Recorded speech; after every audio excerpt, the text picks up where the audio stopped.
মুন্সিগঞ্জের সিরাজদিখানে মালখানগর মালপদিয়া সড়ক সংস্কারের হয়নি দীর্ঘদিন, তাই সরু রাস্তা দিয়ে ঝুঁকি নিয়ে চলছে যানবাহন।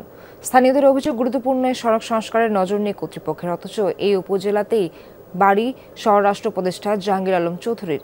উপজেলা প্রকৌশলী জানান, উন্নয়ন প্রকল্প ও সেতু পুনর্নির্মাণের জন্য আবেদন করা হয়েছে।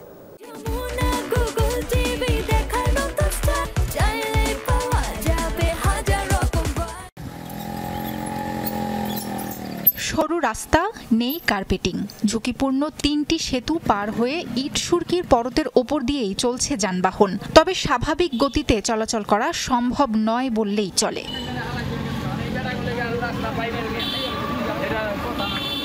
মুন্সিগঞ্জের সিরাজদিখানে মালখানগর মালপদিয়া ২ কিলোমিটার সড়কটি দিয়ে প্রতিদিন অন্তত ৪,০০০ মানুষের চলাচল। জেলা শহর কিংবা আশপাশের উপজেলায় যেতেও ব্যবহার হয় সড়কটি।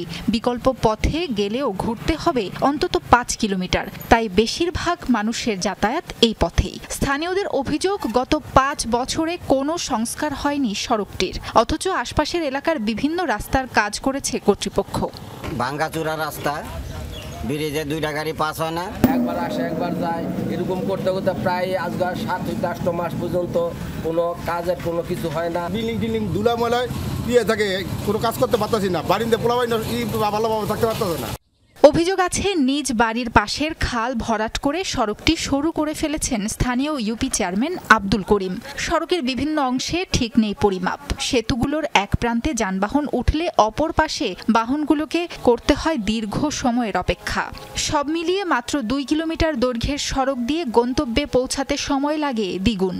রাস্তাঘাট হাঁটতে পারি না, গাড়ি ঘোড়া চলতে পারি না, মাল নিয়ে যাইতে পারি না, আমাদের মনে বহুত বিপদ আছে। আজ 1 বছর ধরে ভাঙ্গিয়া দিয়েছে, এই রুটটার কোনো কাজ করতেছে না ভাই। হাজার হাজার মানুষের মনে করেন বিপদ, কত মানুষ যেন অ্যাক্সিডেন্ট হইতাছে, এটা কোনো ঠিকানা নাই। চিপা রাস্তা, 2টা গাড়ি যাইতে অনেক প্রবলেম হয়।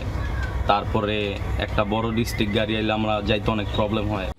উপজেলা প্রকৌশলী জানান, রাস্তার 2 পাশে স্থানীয়দের ঘরবাড়ি, তাই প্রশস্ত করতে হলে জমি অধিগ্রহণ করতে হবে। রোড স্ট্যান্ডার্ড হিসেবে এখন 10 থেকে 12 ফিট আছে, আর এই রাস্তাটি প্রশস্তকরণের জন্য 2 পাশে আসলে স্থানীয় ঘরবাড়ি থাকায় এটা অধিগ্রহণ করা প্রয়োজন। আমাদের প্রশস্তকরণ যে প্রকল্পটি, ওটা শেষ পর্যায়ে।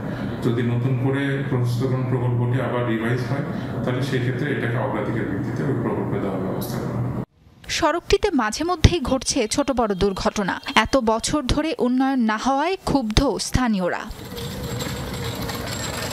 সাবরিনা লিজা, যমুনা নিউজ।